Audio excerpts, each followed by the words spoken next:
Well, it's 15 years to the day when a small town in Murino, Montenegro, changed forever.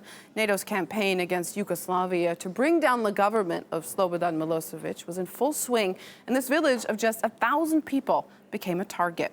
This small bridge was hit. Only 3 young children were playing on it.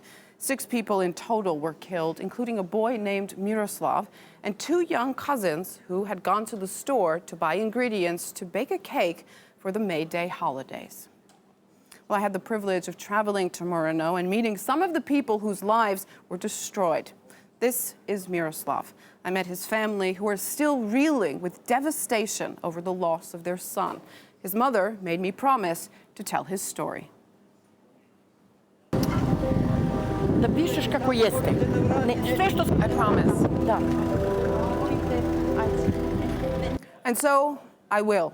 This image I'm about to show you is graphic, so please use your discretion if you don't want to see it. Miroslav's family keeps this photo among many others in their home. They will never forget how their son became NATO's collateral damage.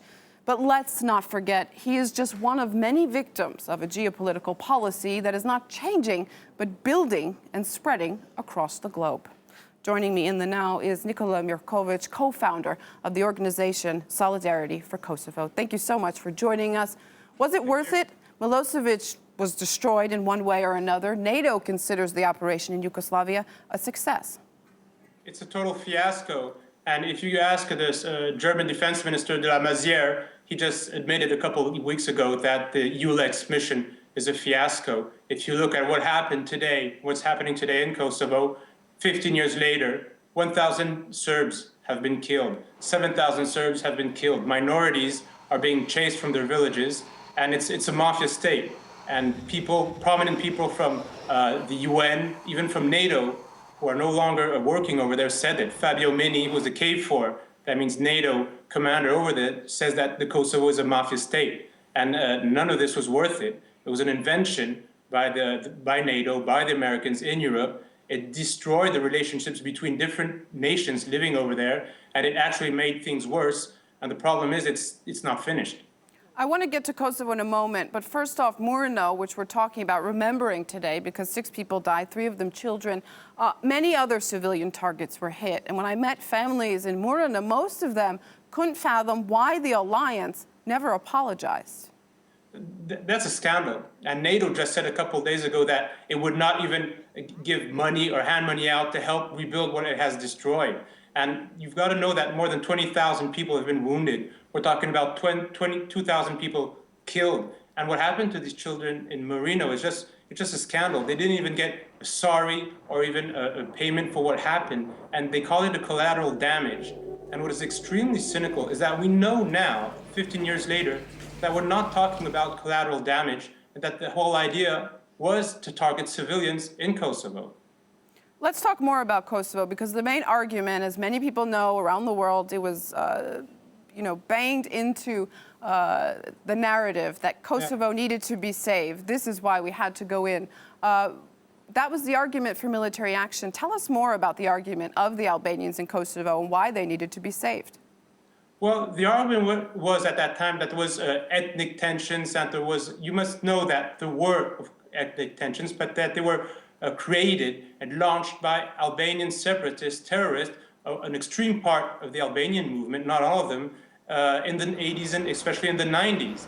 And even the US and the CIA considered the KLA, which was the representative of this armed faction of the Albanian, one part of the Albanian people in Kosovo, was considered a terrorist organization until 1998.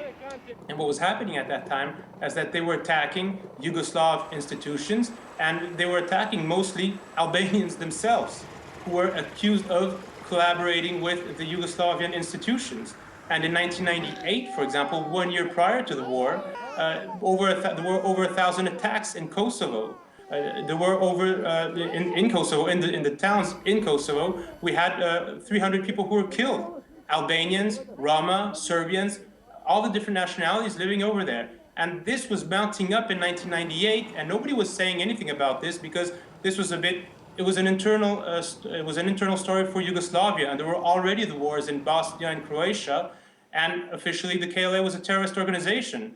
But then somebody in NATO and Washington found out that there was an excellent pretext to intervene and to bomb. And so in a couple days, I'm really talking about days, the KLA went from a terrorist organization to a People's Liberation Movement.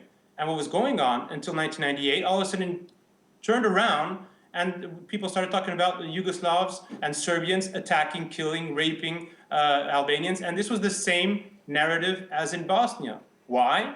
Because if you want to go to war, you have to find a bad guy. And if you are resolved, it was a tough situation. I'm not denying it. There was a civil war in some parts of Kosovo and Metohija, but it was an internal affair. To go to war, NATO had to show that there was a bad guy. So civil war transformed into ethnic cleansing, was transformed into rapes, was transformed into stealing, into thefts. And all of a sudden, the Albanians were considered martyrs in this situation, which is historical nonsense. Right. Nikola Mirkovic, co-founder of the organization Solidarity for Kosovo and author of the book, The Martyr of Kosovo. Thanks so much for being Thank you very much. Now.